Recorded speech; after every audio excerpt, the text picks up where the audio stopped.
अस्सलाम वालेकुम students. Micro economics में आज दो टॉपिक हम डिस्कस करेंगे।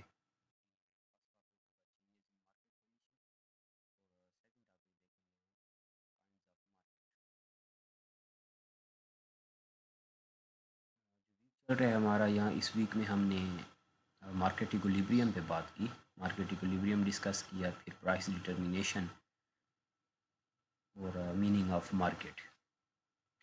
आज हम देखते हैं कि मार्केट ट्रेंड्स कैसे चेंज होते हैं, कौन सी ऐसी फोर्सेस हैं, मेजर फोर्सेस हैं या ट्रेंड्स हैं जिनकी बेसिस पे मार्केट की कंडीशंस, मार्केट सिचुएशन या मार्केट ट्रेंड्स चेंज होते हैं। देखें बेसिक फोर्सेस में तो गवर्नमेंट है। कोई भी मार्केट अगर देखें यहाँ जिस मार्केट पे गवर्नमेंट का होल्ड हो तो गवर्नमेंट ज़रूर मार्केट कंडीशंस या ट्रेंड को चेंज कर सकती है।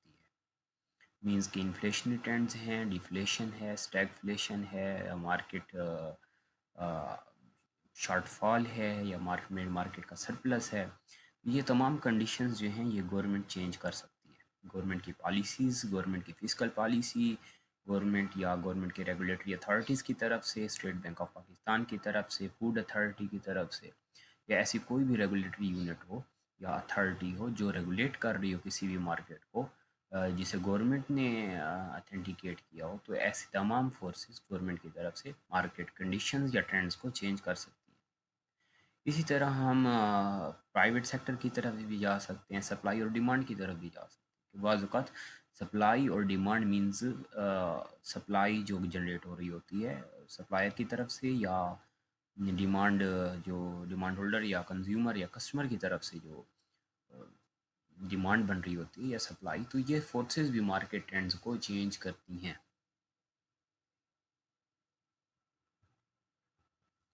तो 4 फैक्टर्स पे हम बात कर सकते हैं जो जिनकी बेसिस पे जिन फैक्टर्स की वजह से मार्केट चेंज होती है या मार्केट शेप मार्केट के ट्रेंड्स चेंज होते हैं। तो हम 4 factors that shape market trends, जिनमें हम कह सकते हैं कि पहले तो ये क्लियर करना चाहिए कि मार्केट ट्रेंड से क्या मीनिंग ले रहे हैं, यहाँ क्या ऑब्जेक्टिव है हमारा कि मार्केट ट्रेंड्स किसे कहेंगे। Trends are what allow traders and investors to capture profit, whether on the short or long time frame. In an overall trading market or a range of environment, the flow from one price to another is what creates profit or losses. There are four major factors that cause both long-term trends and short-term fluctuations. These factors are governments, international transactions, speculation and expectations, and supply and demand. तो हम ये यहाँ बात कुछ कर रहे हैं कि मार्केट ट्रेंड्स आप कहेंगे कि प्रॉफिट का ट्रेंड जा रहा है, जैसे मैंने आपको कहा कि बुलिश ट्रेंड जा रहा है, बेयरिश ट्रेंड जा रहा है, प्रॉफिट की सिचुएशन जा रही है, सरप्लस की सिचुएशन है, डेफिसिट की सिचुएशन है या लॉसेस में आप जा रहे हो। ये तमाम मार्केट के ट्रेंड्स है। मार्केट स्टैग पे जा रही है, इक्विलिब्रियम लेवल पे जा रही है। तो ये लेवल कैसे जनरेट होते हैं, ये ट्रेंड्स कौन सी ऐसी फोर्सेस हैं जिन फोर्सेस की वजह से ये ट्रेंड्स बनते हैं, जो फोर्सेस ये ट्रेंड्स बनाने में ये जो फैक्टर्स ये ट्रेंड जनरेट करने में हेल्प आउट कर रही होती है मार्केट को। तो हमने कहा कि ट्रेंड्स आप किसे कहेंगे कि trends are what allow traders and investor to capture profit. कि कोई भी ऐसा ट्रेंड अगर गवर्नमेंट की तरफ से, प्राइवेट सेक्टर की तरफ से, प्राइवेट फोर्सेस की तरफ से, रेगुलेटरी यूनिट्स की तरफ से या कंज्यूमर या कस्टमर की तरफ से, सप्लायर की तरफ से, ऐसा कोई भी ट्रेंड मार्केट का जनरेट कर दिया जाए जिसकी जिसकी वजह से, जिसकी बेसिस पर अ, एक सप्लायर या एक होलसेलर या एक मैन्युफैक्चरर प्रॉफिट जनरेट करे और ज़्यादा से ज़्यादा प्रॉफिट कहे, अब नॉर्मल प्रॉफिट की तरफ जाए, नॉर्मल प्रॉफिट की तरफ जाए, सरप्लस या डेफिसिट में चल रहा हो या लॉसेस में डाउन साइजिंग शुरू हो जाए, या प्राइसेस का इंक्रीज़ हो ऐसे ट्रेंड्स की वजह से, पॉलिसीज़ की वजह से, या प्रॉफिट अब या प्राइसेस जो हैं वो स्टेबल होना शुरू हो जाएँ या डिक्लाइन आना शुरू हो जाए। तो ये तमाम जो सिचुएशंस बनती हैं किसी भी मार्केट में, तो ये आर्टिफ़िशियल हो सकती हैं। ये आप नहीं कह सकते कि ये यानी खुद ब खुद हो रही हैं। तो ये आर्टिफ़िशियल ट्रेंड्स हैं जो जनरेट किए जाती हैं फोर्सेस की तरफ से। यानी अगर आप आज देखते हो कि पाकिस्तान में इन्फ्लेशनरी ट्रेंड है कि इन्फ्लेशन इंक्रीज़ हो रहा है, बढ़ रहा है। इसके पीछे फोर्सेस हैं। वो आप कह सकते हो मैन्युफैक्चरर्स भी हो सकते हैं, वो गवर्नमेंट भी है, वो प्राइवेट सेक्टर भी है, वो सप्लायर भी है, वो रिटेलर भी है। वो तमाम फोर्सेस हैं जो ये ट्रेंड्स बना रही हैं। तो आज हम यही बात कुछ कर रहे हैं कि अगर हमें मार्केट के ट्रेंड्स नज़र आते हैं, हम मार्केट को जब कहते हैं कि मार्केट फॉर एग्ज़ाम्पल सरप्लस में जा रही है, मार्केट प्रॉफिट इन्फ्लेशन में जा रही है, मार्केट लॉस में जा रही है, तो ऐसे से या शॉर्टेज है किसी प्रोडक्ट की, तो हम यहाँ ये क्लियर होना चाहिए कि अगर किसी प्रोडक्ट की शॉर्टेज या सरप्लस चल रहा है या प्रॉफिट या लॉस की सिचुएशन चल रही है, तो ये ट्रेंड्स जनरेट किए गए हैं, आर्टिफिशियली जनरेट किए गए हैं। तो यही आज का हमारा टॉपिक है। तो अब हम स्टार्ट कर लेते हैं कि फर्स्ट कौन सा ऐसा फैक्टर है, मेजर फैक्टर, जिन जो मार्केट के ट्रेंड्स को या मार्केट सिचुएशन या कंडीशन को चेंज करता है।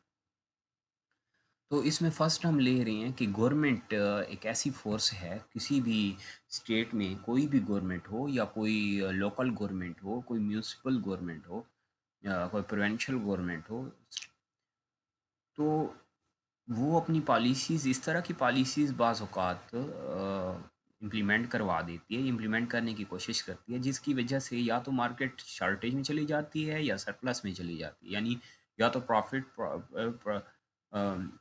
के ट्रेंड नज़र आएँगे या आपको लॉस के ट्रेंड नज़र आएँगे।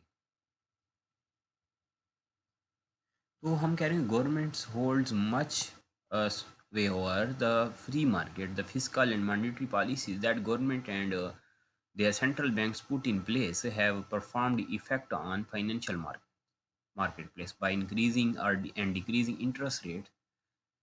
The Federal Reserve can effectively slow or attempt to speed up growth within the country. This is called monetary policy.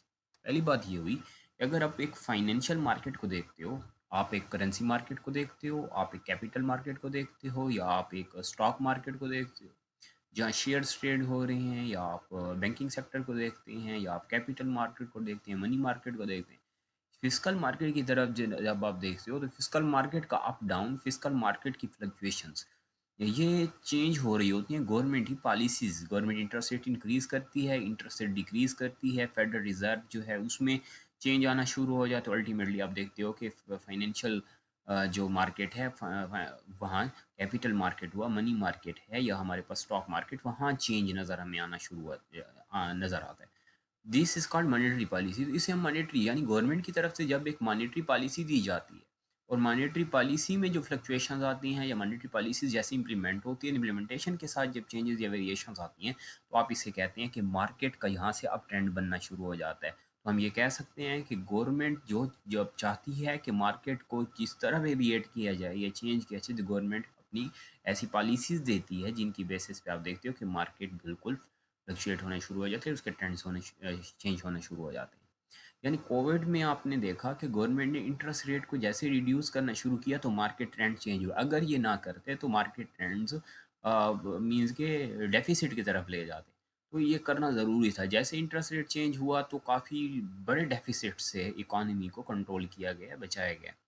इसी तरह if the government spending increase or contracts, this is known as fiscal policy and can be used to help ease employment and to stabilize prices। और इस तरह government अपनी physical policy देते हुए, financial policy, annual policies देते हुए government prices को stabilise करने की कोशिश करती है, अनएम्प्लॉयमेंट को कंट्रोल करने की कोशिश करती है, जॉब्स क्रिएशन में हेल्प आउट करती है। तो ये अब फिजिकल पॉलिसी की तरफ हम नॉर्मली ये कहते हैं, गवर्नमेंट की तरफ से अगर फिजिकल पॉलिसी दी जाए या गवर्नमेंट की तरफ मॉनेटरी पॉलिसी हो, तो गवर्नमेंट ये पॉलिसी या ऐसे डिसीजन देते हुए एक मार्केट के ट्रेंड्स को ज़रूर चेंज कर सकती है। By adjusting interest rate and amount of dollars available on the open market, government can change how much investment flow into and out of the country। और यहाँ गवर्नमेंट के पास कितना रिजर्व चल रही हैं, इंटरनेशनल करेंसी डॉलर्स रिजर्व्स कितने हैं आपके पास, जैसे ये इंप्रूव होना शुरू हो जाए, तो आप देखते हो कि प्राइसेस स्टेबल होना शुरू हो जाते हैं। और अगर ये डिक्रीज होना शुरू हो जाए, तो वैल्यू ऑफ मनी डिक्लाइन होना शुरू हो जाती है। वैल्यू ऑफ मनी जैसे डाउन होना शुरू हो जाती है, परचेजिंग पावर कम होती है और लिविंग स्टैंडर्ड्स इफेक्ट होना शुरू हो जाती है। ये हमारे पास फर्स्ट हम कह सकते हैं फैक्टर गवर्नमेंट का है। गवर्नमेंट यानी वो फर्स्ट फैक्टर है जो मार्केट ट्रेंड्स को चेंज कर सकती है, या जिसकी बेसिस पे मार्केट ट्रेंड्स शेप होते हैं, चेंज होते हैं।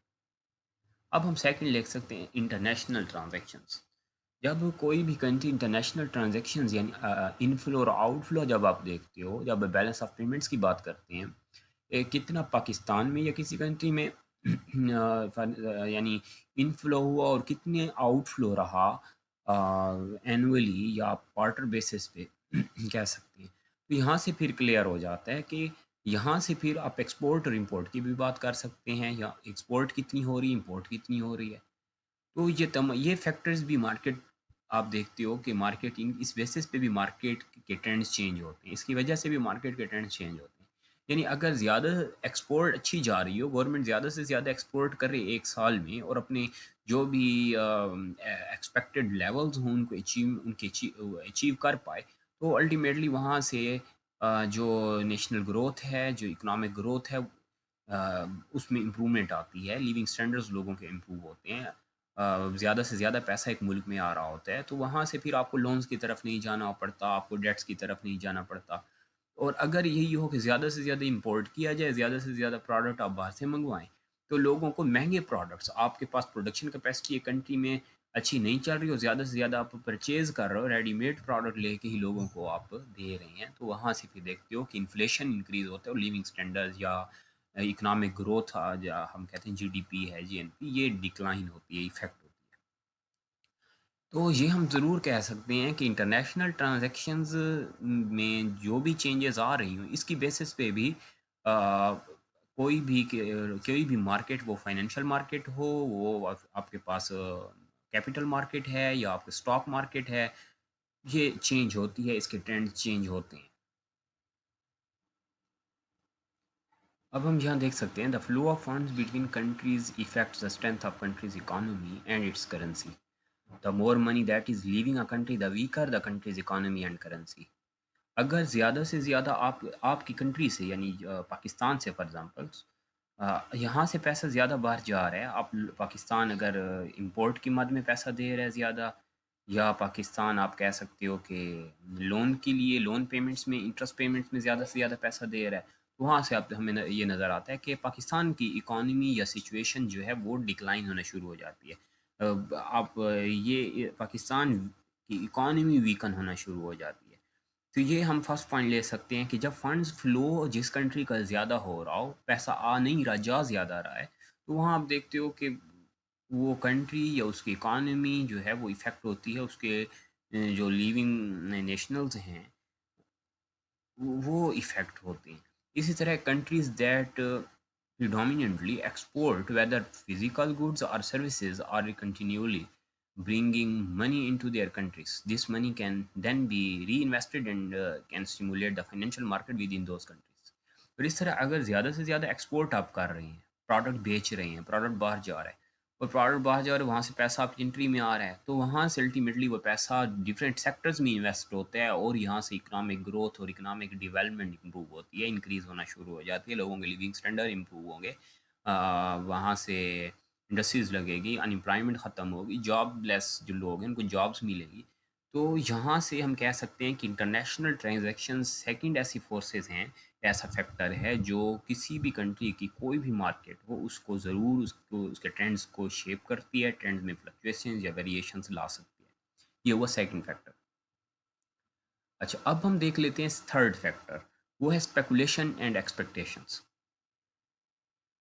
Speculation and expectations are integral part of financial system. Consumers, investors, and politicians all hold different views about where they think the economy will go in future, and that affect how they act today.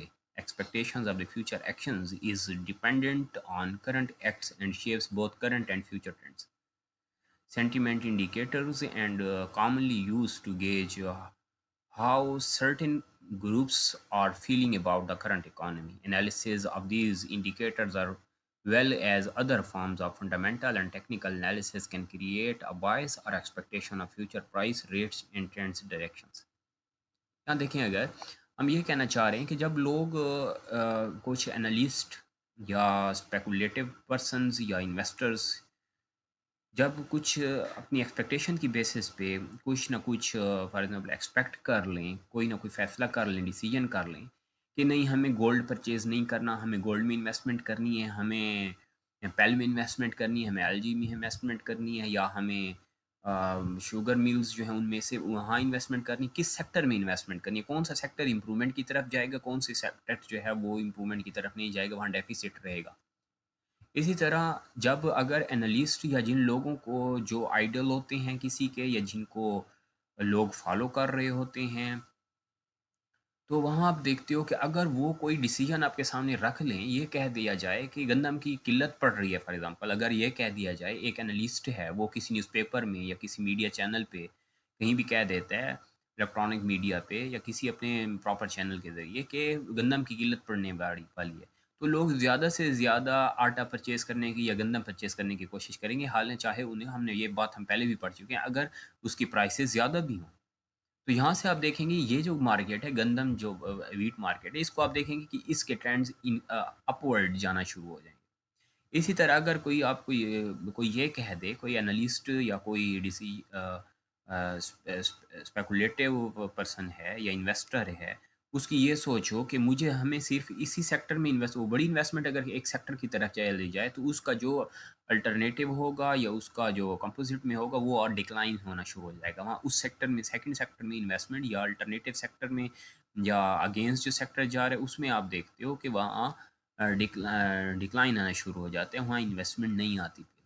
तो ये depend कर रहा है speculation और expectations पे, कि अगर speculative या स्पेकुलेशन आपकी ऐसी जा रही है, यानी आप अगर शॉर्टर पीरियड ऑफ टाइम के लिए सिर्फ पैसा लगाना चाह रहे हो और वहाँ से प्रॉफिट लेना चाह रहे हो, तो ये एक स्पेकुलेटर होता है जो चाहता है कि मैं पैसा लगाऊं और मुझे मेरा पैसा फ़ौरन ही मुझे रिटर्न मिल जाए, और लॉन्ग टर्म के लिए इसकी सोच नहीं होती। प्रोडक्ट लिया है उसको आगे बेचने की आप कोशिश करना चाहते हैं, कि अगर आपने कहीं प्लॉट लिया, आप चाहते हो कि इस प्लॉट पे मैंने रिहाइश नहीं करनी, इसको मैंने अच्छे दामों नेक्स्ट टाइम में या कुछ ही मंथ में जाके बेच देना। ये है स्पेकुलेटिव आपकी सोच। और एक्सपेक्टेशन, स्पेकुलेशन एंड एक्सपेक्टेशंस में हम यही पॉइंट देख रहे हैं कि जब एनालिस्ट या जब डिसीजन मेकर्स या इन्वेस्टर्स या स्पेकुलेटर्स जब ये देखते हैं कि हमें कहाँ इन्वेस्ट करनी चाहिए, किसी एक सेक्टर को वो अच्छा समझ के या अपने एनालिसिस की बेसिस पे इन्वेस्टमेंट करना शुरू कर देते हैं, तो वो मार्केट उसके ट्रेंड्स देखते हो अपवर्ड होना शुरू हो जाता है, अपवर्ड मूवमेंट में जाते हैं। लेकिन अगर कोई किसी आपकी एक्सपेक्टेशंस या आपके एनालिसिस, वो चाहे वो टेक्निकल एनालिसिस की तरफ के ज़रिए या फंडामेंटल एनालिसिस के ज़रिए, आपने देखा कि हमें इन्वेस्टमेंट्स एजुकेशनल इंस्टीट्यूट्स में करनी चाहिए, तो सिर्फ एजुकेशनल इंस्टीट्यूट्स में ज़्यादा से ज़्यादा जब इन्वेस्टमेंट आना शुरू हो जाती है तो वो इम्प्रूवमेंट की तरफ जाना शुरू हो जाते हैं। लेकिन रीज़न क्या है, फैक्टर कौन सा है, वो है स्पेकुलेशन एंड एक्सपेक्टेशन। कि आप पे कोई की एक्सपेक्टेशंस, आपकी स्टडीज़, आपके डिसीजंस, अगर आप एनालिस्ट हैं, आप इन्वेस्टर हैं, आप स्पेकुलेटर हैं, तो अल्टीमेटली हम देखते हैं कि इन बॉडीज़ या इन पर्सन्स की वजह से, इन फैक्टर्स की वजह से, इन फोर्सेस की वजह से मार्केट के ट्रेंड्स चेंज होते हैं। तो ये हुआ थर्ड फैक्टर। अब हम देख लेते हैं नेक्स्ट, जो हमारे पास लास्ट फैक्टर है वो है सप्लाई एंड डिमांड। ये टॉपिक हम काफ़ी डिटेल में पहले देख चुके हैं कि supply and demand for the products, services, currencies and other investments creates a push pull dynamic in prices and rates change as supply और demand changes. If something is in the demand and supply begins to shrink, prices will rise. अगर demand आप देखते हो किसी चीज़ की बढ़ रही है, आप दे डिमांड, तो लोग सप्लाई रोकते हैं, जैसे सप्लाई रोकते हैं प्राइसेस इंक्रीज होना शुरू हो जाती हैं।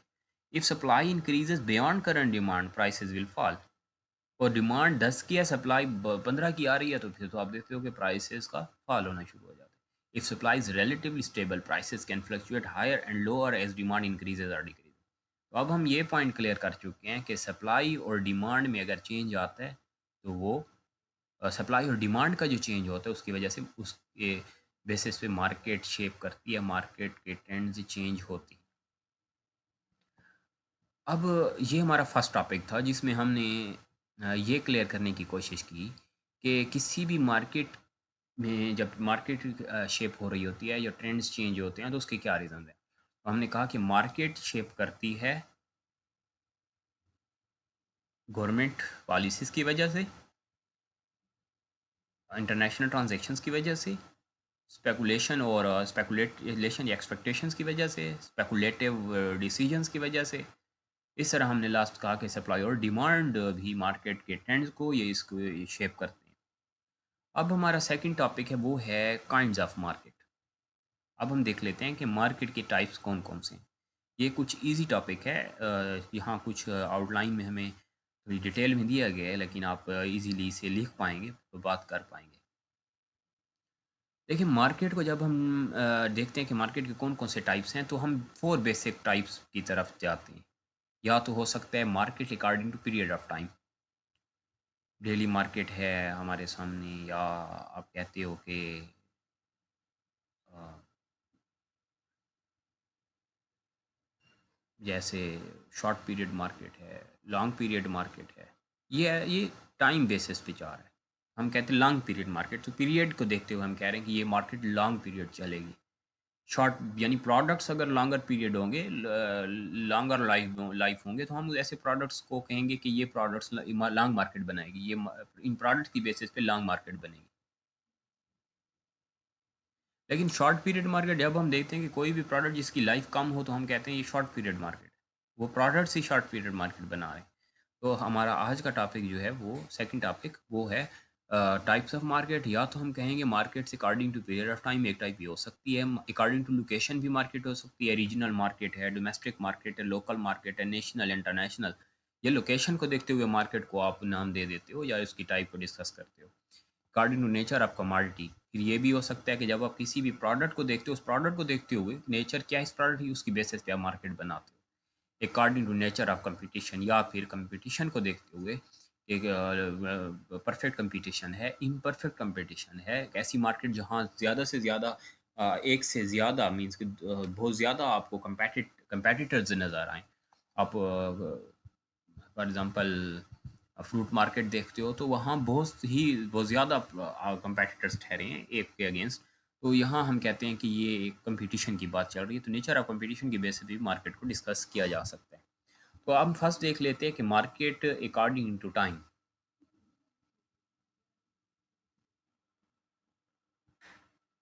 इसमें फर्स्ट हम कह सकते हैं जो सब पार्ट है, सब टाइप है, वो है daily market. This is a very short period market, for example for the day और सो। The price of a commodity in such a market is settled on the basis of supply available immediately in the market. New supply of the goods can not come out of farms or factories because supply is fixed. Price will increase or decrease according to changes in demand only. Daily market कोई भी ऐसी market जो short period market हो, जैसे मैंने आपको vegetables market की बात की, फ्रूट मार्केट की बात की, ये डेली मार्केट है। यहाँ डेली प्रोडक्ट्स आते हैं, डेली प्रोडक्ट सेल आउट हो जाते हैं, और फिर जब नया दिन स्टार्ट होता है तो फिर नया नया स्टॉक आते हैं, और फिर तो ये डेली बेसिस पे चलती है। इस मार्केट में कोई ऐसा नहीं है कि वीकली आप कहेंगे एक प्रोडक्ट आए और एक वीक तक वही सिर्फ स्टॉक रहेगा और वही चलता रहेगा। तो डेली मार्केट में प्राइसेस का चेंज भी डेली चेंज होता है, डेली नया नई प्राइसेस होंगी, प्राइसेस की फ्लक्चुएशंस, उनकी इंक्रीज डिक्रीज आप देखते हो कि मार्केट बेस कर रहा होता है। Daily market of perishable commodities has a special feature. These commodities cannot be stocked. ये वो प्रोडक्ट्स होते हैं जिनको आप स्टॉक नहीं कर सकते लॉन्गर पीरियड ऑफ टाइम। ये पेरिशेबल प्रोडक्ट्स हैं जो शॉर्टर लाइफ रखते हैं, जिनकी लाइफ पेरिशेबल होती है, जो ख़राब हो सकते हैं। जैसे मैंने अभी आपको बात की कि वेजिटेबल मार्केट है, फ्रूट मार्केट, तो ये नहीं चल सकते लॉन्गर पीरियड। तो ये मार्केट ऐसी मार्केट प्रोडक्ट की बेसिस पे बन रही है, प्रोडक्ट की बेस है, तो ये डेली मार्केट होगी। Whatever supply has arrived in the market has to be sold without delay. This fact causes frequent fluctuations in the prices of such commodities. ये prices की fluctuations या frequent price change नज़र आता है हमें। कभी prices ज़्यादा होती हैं, कभी आप देखते हो स्टेबल चलती हैं, कभी कम होना शुरू हो जाती है। डिपेंड करता है कि मार्केट में सप्लाई और डिमांड का चेंज क्या रहा। एक एग्जांपल हम यहाँ डिस्कस करते हैं। For example, suppose an particular day 100 trucks of tomatoes have arrived in the city vegetable market. Now this whole quantity has to be sold in a day or two. If there is enough demand for tomatoes, the price will go high, but if the number of customers is less, price may fall to a very low level. Thus in daily market, the deciding factor about price is demand. तो daily market में जो price deciding factor होता है, वो demand ही रहता है। Demand होगी तो आप प्राइसेस देखते हो, डिमांड नहीं है तो प्राइसेस का चेंज, और डिमांड स्टेबल जा रही है, फ्लक्चुएट कर रही है, या अब एक ही पॉइंट पे जा रही है, तो हम वहाँ क्या कहते हैं, वहाँ भी उस बेसिस पे प्राइस नज़र आती है। तो ये हम फर्स्ट हमने कहा डेली मार्केट। इसी तरह सेकंड हो सकते हैं short period market. In such a market some adjustments in supply can be made with the existing productive capacity of industry. If due to higher demand price starts rising, firms produce and supply more inputs. Suppose a firm has a monthly production capacity of 10,000 bottles of jam. It is not necessary that the firm always produces full capacity. Actual supply will range between 0 to 10,000 depending upon the condition of demand during short period. New firms cannot be established. अगर आप daily market और short period market का हम अगर difference देखें, तो daily market में ऐसे प्रोडक्ट्स होते हैं जो विद इन 24 टू 48 आवर्स में हम कह सकते हैं कि ये मार्केट प्रोडक्ट यहाँ आउट हो जाता है। शॉर्ट पीरियड मार्केट जो है ये कुछ टाइम लेती है। शॉर्ट पीरियड मार्केट 1 मंथ हो सकता है, 2 मंथ्स हो सकता है, या 90 डेज हो सकती है। जैसे जैम की बात की गई, जैसे कोल्ड ड्रिंक्स की बात है, ये कुछ ऐसे प्रोडक्ट्स हैं जी जिनकी एक्सपायरी जो है वो ये ईयर बेसिस पे नहीं जाती, या आप कह सकते with in a year, with in a 6 month, with in a 3 months ऐसे प्रोडक्ट्स जो हैं वो एक्सपायर हो जाते हैं। इन प्रोडक्ट्स को आपको आप कह सकते हैं कि सीज़न को देखते हुए, ट्रेंड्स को देखते हुए इन प्रोडक्ट्स की प्रोडक्शन करनी होती है। यानी जब अगर ट्रेंड्स ये सीज़न ऐसा चल रहा है, वो हार्ड सीज़न है, तो उस सीज़न में हम देख एक कंपनी है अगर वो कोल्ड ड्रिंक्स बना रही है, प्रोड्यूस कर रही है, तो वहाँ फिर कोल्ड ड्रिंक्स की उतनी ही प्रोडक्शन आएगी। लेकिन जैसे जैसे सीज़न आप देखते हो कि वेदर चेंज होता है, विंटर की तरफ जाता है, तो अब प्रोडक्शन को रोकना होगा, कंट्रोल करना होगा। लेकिन ये शॉर्ट पीरियड मार्केट, ये कोई लॉन्ग पीरियड मार्केट नहीं है। यहाँ पेरिशेबल प्रोडक्ट्स तो नहीं होते, लेकिन ऐसे प्रोडक्ट्स होते हैं जिनकी लाइफ कम होती है, जो आप कह सकते हो कि करंट प्रोडक्ट्स होते हैं, शॉर्टर पीरियड प्रोडक्ट्स होते हैं। ये हमने शॉर्ट पीरियड मार्केट लिया। इसी तरह long period market, this type of market covers a period of time which is quite longer. There is a large scope for expansion and contraction of supply due to long period of time. Necessary changes can take place in the industry to meet permanent shifts of demand. अगर आप देखें electronic products को देखें, refrigerator हैं, air conditions हैं, ऐसी electronic companies हैं, या ऐसी फर्म्स हैं, तो उनको देखा जाए तो ये लॉन्ग पीरियड प्रोडक्ट्स हैं। अगर विंटर सीज़न में अगर रेफ्रिजरेटर्स नहीं सेल आउट हुए, तो वो समर सीज़न में उनके कोई एक्सपायर नहीं हो गए, वो सेल आउट हो सकते हैं। तो ऐसे प्रोडक्ट्स, क्योंकि प्रोडक्ट की लाइफ ज़्यादा है, तो मार्केट जो होगी ये लॉन्गर पीरियड ऑफ मार्केट होगी। और यहाँ सप्लाई और डिमांड जब कंट्रैक्शन है, या उसके एक्सपेंशन या उसका डिक्लाइन या इंक्रीज डिक्रीज जो है, वो सप्लाई पे डिपेंड डिपेंड करता है कि सप्लाई आप कितनी दे रहे हैं, डिमांड कितनी जा रही है, कौन सा सीज़न चल रहा है। जितना प्रोडक्ट सेल आउट होता है लॉन्गर पीरियड में, उतनी ही सप्लाई रखी जाती है। ये हमने फर्स्ट टाइप देखा, जिसमें हमने 3 सब टाइप्स देखे। हमने कहा कि daily market, short period market और लॉन्ग पीरियड मार्केट। अब हम सेकंड कह सकते हैं मार्केट अकॉर्डिंग टू लोकेशन। अब ये 3 टाइप लिए हैं, यही टाइप हो सकते हैं लोकेशन में, लेकिन लोकल मार्केट होगी। लोकल मार्केट लॉन्ग पीरियड भी हो सकती है, शॉर्ट पीरियड भी हो सकती है, ये डेली मार्केट भी हो सकती है। Local market, it is a limited market comprising of the small area where those goods are produced and sold which are difficult to transport to far flung areas. For example, bricks and ice, fresh bread and fresh milk. और यहाँ जो houses have also local market. हम ये कह रहे हैं local market में वो मार्केट जो किसी भी लोकेलिटी में, डी खान में अगर कोई मार्केट नज़र आती है आपको, डी खान में अगर मिल्क की या फ्रेश मिल्क की मार्केट, या ब्रेड्स की फ्रेश ब्रेड्स की मार्केट है, या ब्रिक्स और आइस जैसे कहा जा रहा है, ऐसी मार्केट लोकल मार्केट है। कि आप इसको दूर दराज एरियाज़ में या और सिटीज़ में आउट ऑफ स्टेशन नहीं ले जा सकते। अगर ले जाते हैं तो वो प्रोडक्ट एक्सपायर हो जाता है, वो प्रोडक्ट ख़राब हो जाता है। तो ये करीब ही आप देखते हो कि इसकी प्रोडक्शन हो रही होती है, और इसकी ट्रांसपोर्टेशन में इतना आपको डिस्टेंस नहीं चाहिए। With in shorter period of time आपको अल्टीमेट कंज्यूमर यूज़र या रिटेलर तक ये प्रोडक्ट्स पहुंचाना होता है। ठीक है, तो ऐसी मार्केट लोकल मार्केट होगी। ऐसी कोई भी मार्केट आपको नज़र आती है जहाँ जिसकी प्रोडक्शन बिल्कुल करीब हो रही हो, और वहाँ से उसको ट्रांसपोर्ट करके with in shorter time market किया जाए, तो हम इन मार्केट को लोकल मार्केट कह सकते हैं। इसी तरह हो सकता है रीजनल मार्केट।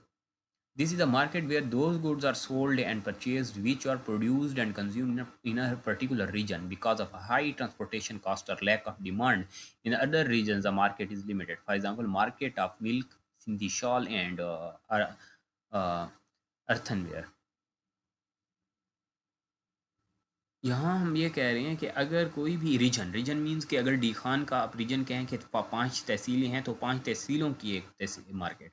अगर डी खान है, फॉर एग्जांपल करक है, लक्की है, बन्नू है, टोंक, ये मार्केट, यहाँ एक ही मार्केट, यहाँ अगर कोई प्रोडक्ट ट्रांसपोर्ट किया जा रहा हो, ये रीजनल है। अगर यहाँ से आप फर्दर किसी और सिटी में वो प्रोडक्ट ले जाते हैं, तो वो प्रोडक्ट वैसे सेल नहीं रखेगा जैसे इन रीजन में, क्योंकि यहाँ वो ट्रेंड है, स्टाइल है या ट्रेडिशन है। तो कोई भी ट्रेडिशनल प्रोडक्ट्स, कोई भी ऐसे, जैसे हम कह सकते हैं ड्रेसिंग्स कह सकते हैं, जैसे शू कह सकते हैं, अ, जैसे आप शॉल की बात कर हम कर रहे हैं, तो ये केपी का सिर्फ एक रीजन है, या डी खान में ही एक 5 तहसीलें हैं जहाँ ये प्रोडक्ट सिर्फ सेल आउट हो रहा होता है, या इस प्रोडक्ट की मार्केट है, तो वो प्रोडक्ट सिर्फ इस रीजन में रहेगा। क्योंकि अगर इसको आउट ऑफ सिटी ले या आउट ऑफ रीजन आप ले जाते हो, तो इसकी कास्ट और बढ़ जाती है, और वो फिर आप कह सकते संघ की तरफ जाती है कास्ट, या उसकी वो सेल नहीं रहती, या अच्छा मार्जिन नहीं मिल पाता। तो कोई भी ऐसी मार्केट आपको नज़र आए जो किसी खास रीजन को कवर कर रही हो, तो आप ऐसी मार्केट या ऐसे प्रोडक्ट्स की मार्केट को कहेंगे रीजनल मार्केट। नेशनल मार्केट, ये बहुत इजी पॉइंट है। कोई भी ऐसे मार्केट जो Pakistan, whole of the Pakistan या कंट्री को कवर कर रही हो, जैसे वीट है, बल्ब्स हैं, क्लॉथ है, तो आप इसे कह सकते हो। कराची से अगर मैन्युफैक्चरिंग हो रही है, फैसलाबाद से मैन्युफैक्चरिंग हो रही है, तो वहाँ से अगर पूरे पाकिस्तान में अगर क्लॉथ्स हैं, या आप फैब्रिक्स की बात करते हैं, वीट की बात करते हैं, तो ये अगर ट्रेड हो रही है या ट्रांसपोर्ट की जा रही है, तो हम इसे कहेंगे नेशनल मार्केट। थर्ड पॉइंट है international market. This market spreads over an area involving more than one country. बहुत ईजी पॉइंट है। फॉरेस्ट मार्केट है कोई भी जो कंट्रीज टू कंट्रीज जा रही है, गोल्ड है, कॉटन है, पेट्रोलियम है, मशीनरी एट्सेट्रा, तो ये तमाम हम ऐसी मार्केट को इंटरनेशनल मार्केट कहेंगे। पाकिस्तान अगर ट्रेड कर रहा है इंटरनेशनली, एक्सपोर्ट इंपोर्ट है, तो ये ऐसी मार्केट को आप कहेंगे कि ये इंटरनेशनल मार्केट है, ये फॉरेक्स है। अब हम नेक्स्ट देख सकते हैं टाइप, वो है market according to nature of commodity.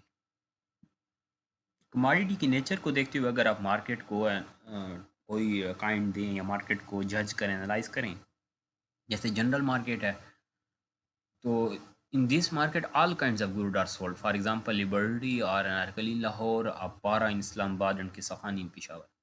ये जनरल मार्केट्स हैं जहाँ आप किसी मार्केट में जाते हो, आपको तमाम प्रोडक्ट्स मिल पाएँ, आपको तमाम ज़रूरी बेसिक जो ज़रूरियात हैं, या जो प्रोडक्ट्स आप चाहते हैं उस मार्केट में अवेलेबल हों, तो आप इस मार्केट को कहेंगे जनरल मार्केट। इसी तरह है specialised market. In such markets, a particular commodity is bought and sold. For example, such that cloth market, fruit market, auto market, electronics market, gold market, और उर्दू बाज़ार, बुक्स मार्केट, स्पेशलाइज्ड मार्केट में also भी कोई भी ऐसी market जहाँ सिर्फ specific quality के, नेचर के प्रोडक्ट्स अवेलेबल हों, तो इसे आप कहेंगे स्पेशलाइज्ड मार्केट। जैसे लेबर मार्केट है, जैसे कैपिटल मार्केट है। लेबर मार्केट जहाँ सिर्फ आपको लेबरर्स नज़र आएँ, बार्गेन हो पाएँ। इसी तरह कैपिटल मार्केट है, स्टॉक मार्केट, जहाँ सिर्फ शेयर्स कंपनीज के सेल आउट हो रही हैं। स्टॉक एक्सचेंज है, पाकिस्तान स्टॉक एक्सचेंज, जैसे हम देखते हैं कराची में। मनी मार्केट है, जहाँ सिर्फ आप लोन्स की डीलिंग हो, डेबिट और डेट, और for example credit, money lending की, जहाँ सिर्फ ट्रांजेक्शन्स हो रही हों, तो आप वहाँ उसे मनी मार्केट कहते हैं। Foreign exchange market, where dollars and other foreign currencies are bought and sold. ये कुछ स्पेसिफिक मार्केट हैं। आप एक मार्केट में जाते हो जो पोल्ट्री मार्केट है, तो वहाँ सिर्फ स्पेसिफिक प्रोडक्ट आपको मिलेगा। आप अगर जाते हो किसी मार्केट में जहाँ सिर्फ फैब्रिक मिलता है, ये स्पेशलाइज मार्केट हुई। इसी तरह हम कह सकते हैं कि market through samples, some goods such are grains and medicines etc are usually sold through samples. For example, agents of the firm visit medical store doctor to sell medicines। यानी marketing, अगर मार्केटिंग ऐसी market हो जहां samples के जरिए marketing की जा रही हो, तो ये भी हम नेचर ऑफ कमोडिटी को कह रहे हैं कि एक स्पेशलाइज्ड प्रोडक्ट है जिनकी सैम्पलिंग करते हुए उनकी मार्केट हमें मेडिसिन की या फार्मास्यूटिकल मार्केट नज़र आती है। Marketing through grades, grades means कि आपको कहा जाता है कोई भी ऐसी मार्केट हो जहां ट्रेड किया जा रहा हो कैटेगरी बेसिस पे, ग्रेड्स की बेसिस पे, स्टैंडर्ड्स की बेसिस पे, कि ये A grade product, B grade, C grade, international है, लोकल है, इनको देखते हुए अगर हो रहा हो तो हम इसे ग्रेड मार्केट कह रहे हैं। या प्रोडक्ट की ग्रेडिंग हो कि ये इलेक्ट्रॉनिक प्रोडक्ट्स हैं, ये स्टेशनरी है, ये शू है, ये कार्स हैं, ये बल्ब्स हैं। इन चीज़ों को ये आप देख रहे हो कि ये ग्रेड्स बेसिस पे, यानी कुछ प्रोडक्ट्स को ग्रेडिंग कर दी गई है, आपको क्लियर है कि ये मार्केट ग्रेड को एनालाइज करते हुए उस मार्केट को नाम दिया जा सकता है। ये हमारे पास था मेजर थर्ड फैक्टर जिसमें हमने सब फैक्टर देखे। अब लास्ट टाइप हम ले रहे हैं वो है market according to nature of competition. जब आप कंपटीशन देखते हो किसी भी मार्केट में, वो परफेक्ट कंपटीशन भी हो सकता है, वो इम्परफेक्ट कंपटीशन भी हो सकता है। फर्स्ट हम बात कर लेते हैं परफेक्ट कंपटीशन, कंपेटिटिव मार्केट्स जिसे हम कहेंगे। A market where the number of buyers and seller is large. पहला पॉइंट कंपेटिटिव या परफेक्ट मार्केट किसे कहेंगे, जहां नंबर ऑफ बायर और सेलर्स ज़्यादा हों, काफ़ी नज़र आ रहे हैं। Second point, the product is homogeneous and a single buyer or seller is unable to influence the market price is called perfect market। और जहां आप देखते हो कि सेम नेचर का प्रोडक्ट हो, बायर और सेलर्स बहुत ज़्यादा हों, बायर और सेलर्स जो लार्ज हों, इसका मतलब है सिर्फ एक पर्सन नहीं है, उसकी मुनापली ना हो, एक पर्सन सिर्फ प्रोडक्ट बना के बेच रहा है। तो ऐसी मुनापली अगर आपको नज़र ना आए, आपको कंपटीशन नज़र आए, यानी आप मार्केट में जाते हो और वहाँ 50 अगर सेलर्स बैठे हैं और तमाम ने एक ही नेचर का प्रोडक्ट रखा हुआ है, तो ऐसी मार्केट परफेक्ट है। यहाँ कंपटीशन जो है बिल्कुल परफेक्ट कंपटीशन है। In such market, every buyer or seller is well informed about about the facts of market। तो अब आप जैसे मार्केट में इन होते हैं एज अ बायर, तो आपको प्राइसेस क्लियर होना शुरू हो जाते हैं कि रियल प्राइस यानी सुटेबल प्राइस क्या है, क्वालिटी भी क्लियर होना शुरू हो जाती है, प्राइस भी क्लियर शुरू होना शुरू हो जाती है। और अगर ऐसे होता कि सिर्फ एक बैठा होता, तो वहाँ जो भी प्राइस वो डिमांड करेगा आपको पे करनी होगी। लेकिन अगर वहाँ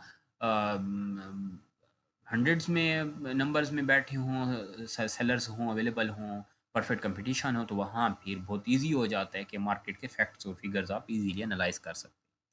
in perfect market the price of commodity will be the same through out the market. Perfect market do not exist in practice. तो यहाँ हमें परफेक्ट मार्केट नॉर्मली हम नहीं देख सक रहे होते। हमें मीन्स के जहाँ भी जाते हैं सेम प्राइसेस नहीं होती, प्राइसेस का चेंज नज़र आ रहा होता है। तो ये हमने फर्स्ट पॉइंट लिया। पर इधर सेकंड कंपटीशन पॉइंट में हम डिस्कस कर सकते हैं imperfect market. Any market where condition of perfect competition are absent. कोई भी ऐसी मार्केट हो जहाँ परफेक्ट कंपटीशन ना हो, यानी नियरेस्ट टू परफेक्ट तो हमें नज़र आता है। परफेक्ट अगर यहाँ एब्सेंट हो तो आप इसे इम्परफेक्ट कहेंगे। It may be in form of monopolistic competition where many firms exist selling close substitutes. The basic product is same. For example, computers produced by different firms, but the firms, by making some changes in design, quality, packing, etc., can make their products somewhat different from other firm producers. Then through publicity or lowering of prices or some other tactics try to attract customers। यानी आपको यहाँ first हमने कहा कि monopolistic competition, वहाँ जहाँ ज़्यादा firms हों, सेम नेचर का प्रोडक्ट्स बना रहे हों, लेकिन प्रोडक्ट्स को उसकी डिज़ाइन बेसिस पे डिफरेंशिएट किया जा सके, या उसकी स्टाइल या उसकी पैकिंग या उसकी क्वालिटी पे बेसिस पे डिफरेंशिएट किया जा सके। तो इम्परफेक्ट मार्केट में, यानी कोई भी ऐसी मार्केट जहाँ सेम नेचर के प्रोडक्ट्स अवेलेबल हों, लेकिन उनको सिर्फ डिज़ाइन की बेसिस पे या क्वालिटी की बेसिस पे एनालाइज किया जा सके, तो इसे हम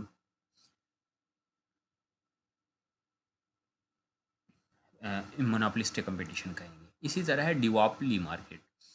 Two sellers who may compete as in monopolistic competition or may cooperate yeah, and make a cartel to get high profits. For example, kiwi shoe polish and cherry blossom।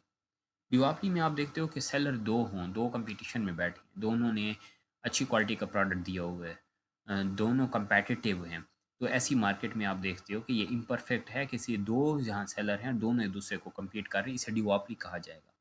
इसी तरह oligopoly market भी हो सकती है, few sellers who may compete और compromise to sell, for example toothpaste makers. यहाँ ये होता है कि कुछ लोग प्रोडक्ट बना लेते हैं और सेम प्राइसेस आपस में डिसाइड कर लेते हैं। एक ग्रुप होता है, मीन्स के एक चैम्बर बन जाता है, उनकी ये एक सोच होती है, एक यूनियन होती है, आप कह सकते हो यूनिटी में चले जाते हैं कि हम जो भी प्रोडक्ट बना रहे हैं उसकी क्वालिटी या उसके स्टाइल या उसके ट्रेंड्स तो चेंज होंगे, लेकिन हम प्राइसेस को एक दूसरे की अब देखो कि आप कह सकते हो कि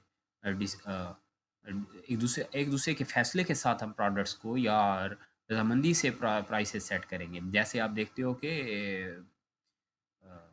शुगर मिल्स हैं, ऐसी मार्केट देख लें, ये जो भी प्राइसेस दे रही होती हैं ये अपनी यूनियन को या अपनी शुगर मिल यूनियंस जो हैं उनके साथ इसको डिस्कस करके इसको फाइनलाइज करके प्राइसेस दे रही होती। गवर्नमेंट कुछ प्राइस दे रही होती है, इनकी यूनियन कुछ और प्राइस दे रही होती है, लेकिन ये अलीगापली हमें नज़र आती है। इस तरह monopoly, single seller who controls the market supply and market prices.